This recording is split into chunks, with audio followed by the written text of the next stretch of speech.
Bienvenue dans La Fracture, ou Fractured en anglais. Le film commence avec une étendue de neige, une route et des imbéciles mécontents qu'une voiture n'aille pas assez vite. Bouge! Avance, connard! Dans cette voiture, il y a nos trois personnages principaux. Jake Sully, la blondasse et la petite tête à claque qui leur sert de fille. Ils forment tous trois une famille très soudée. Ouais, très soudée. ça doit être ça. Pour résumer leur conversation, leur couple est complètement brisé, sûrement à cause de problèmes de famille ou autre. Enfin, le standard des problèmes de couple quoi. Donc, au final, pas très soudés. Mais bref, juste après, leur imbécile de fille va plus avoir de piles dans sa boîte à musique et ils vont donc s'arrêter sur une aire d'autoroute afin d'en récupérer. Avance rapide. À la station-service, Jake Sully va prendre de l'alcool au lieu de piles. Oh non, pas ça frérot. Ne tombe pas là-dedans, ou alors ne retombe pas là-dedans. Ouais, c'est une prémonition pour la suite. Bref, mais le pire c'est que leur débile de fille va oublier son poudrier à la pause pipi. Donc, la blondasse part chercher dans les toilettes et Jake Sully cherche dans la voiture. Et il est en mode oh franchement ma puce, un poudrier ça peut pas aller bien loin quand même. Oh mais oh non mon café The Bee. Bon ma puce, tu t'éloignes pas hein. Promis papa. Spoiler, elle s'est éloignée. Donc, la petite débile de fille va s'écarter car elle est attirée par un ballon, mais un chien sauvage va venir derrière elle et va lui faire peur. Et Jake Sully, en essayant de la sauver, va balancer un caillou pour faire fuir le chien. Et dans l'action, sa fille va tomber et s'exploser le dos comme jamais. Et Jake Sully va également tomber en s'éclatant la tête contre le sol. Mais bon, apparemment, il n'est pas mort. Et sa fille non plus. D'ailleurs, elle est en mode ah, The Bee, papa, j'ai mal. Ouais, enfin, ouais. Moi, j'ai ma take là-dessus, mais bref, on verra ça à la fin du film. Bref, ils vont l'emmener donc en urgence à l'hôpital afin de la soigner le plus vite possible. Enfin, au moins, afin de savoir si elle a des graves problèmes à cause de sa chute. Avance rapide.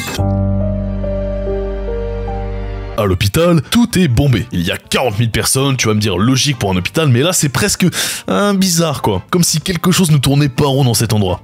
Bizarre. Bref, donc ils galèrent à avoir un rendez-vous en urgence pour leur fille, et pendant l'attente, Jake Sully observe des trucs étranges, genre des calls bizarres au téléphone du genre ouais il a des bons organes et du sang au plus, ou un médecin qui donne une malle étrange à un ambulancier en mode tiens les organes, allez hop, prends ça, prends l'argent. Bref, que des trucs chelous, mais bref. Ils ont enfin leur rendez-vous et c'est encore plus bizarre. La meuf qui prend les infos est en mode quel est votre groupe sanguin? Quelle est votre pointure? Aimez-vous le pain? Avez-vous déjà fait des allergies? Avez-vous des chats chez vous? Êtes-vous abonné à Bueno?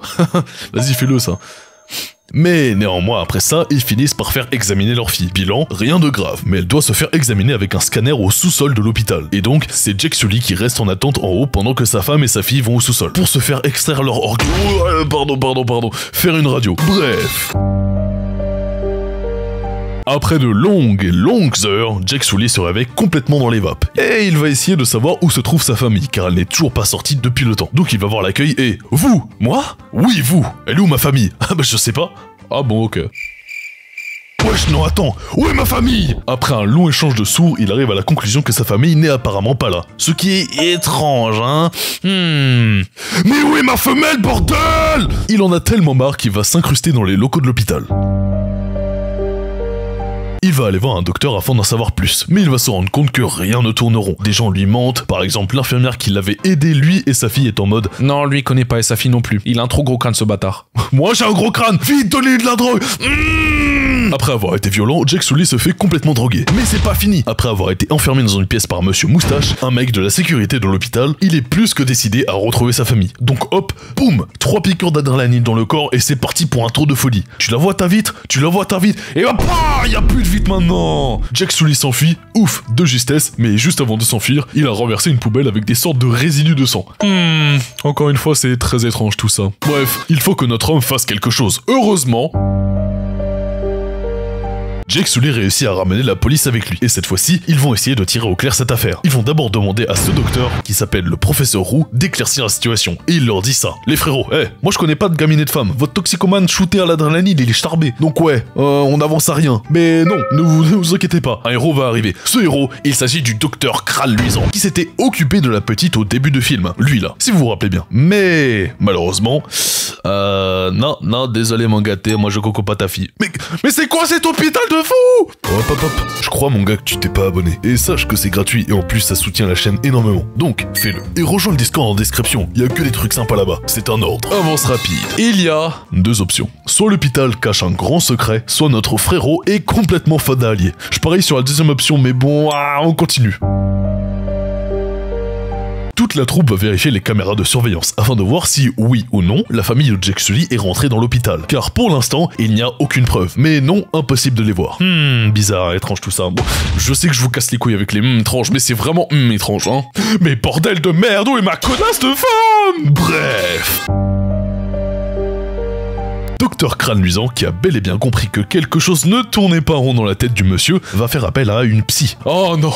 Mon traumatisme. Et cette dernière va essayer de réellement comprendre ce qui se cache derrière la tête de Jack Sully. Mais ce dernier est presque comme traumatisé. Et ça à cause d'un événement majeur. Jack Sully, il y a 8 ans, a eu un accident avec son ancienne femme, enceinte car il était sous alcool. Elle s'appelait Habibi et cet événement lui pèse lourd depuis 8 longues années. Et vous allez me dire, pourquoi c'est important? Eh bien en vrai frérot, ferme ta gueule et écoute ce que j'ai à te dire, parce que tu vas comprendre. Bref, ils vont retourner sur le lieu où son imbécile de fille est tombé, car la psy pense que la famille de Jack Sully se trouve, comment dire, mort là-bas. Ouais, c'est un peu dark le film. Et bref, ils y vont, mais ne trouvent rien à part une énorme flaque de sang. Une flaque de sang qui serait beaucoup trop grosse pour la simple égratignure que s'est fait Jack Sully lors de sa chute. Là, regardez du sang. Ah ouais, il y en a beaucoup, hein. Comment ça? Ouais, il y en a beaucoup, hein. Il y en a beaucoup, hein. Espèce d'assassin! Donc là, notre frérot commence à comprendre. Il commence à réaliser que son esprit a créé une réalité alternative afin de cacher un nouveau traumatisme, afin de se protéger de le traumatisme qu'il a eu avec Habibi. Vous comprenez? Ok. Monsieur Jack Sully, vous avez tué votre famille. Non, non pas ça. C'est pas gentil de faire mourir. Mais il est complètement con. Bref. Mais juste avant de se faire embarquer par les flics, hop, il chope un pistolet et braque la psy. Allez hop, maintenant tout le monde à 4 pattes et vous faites une orgie.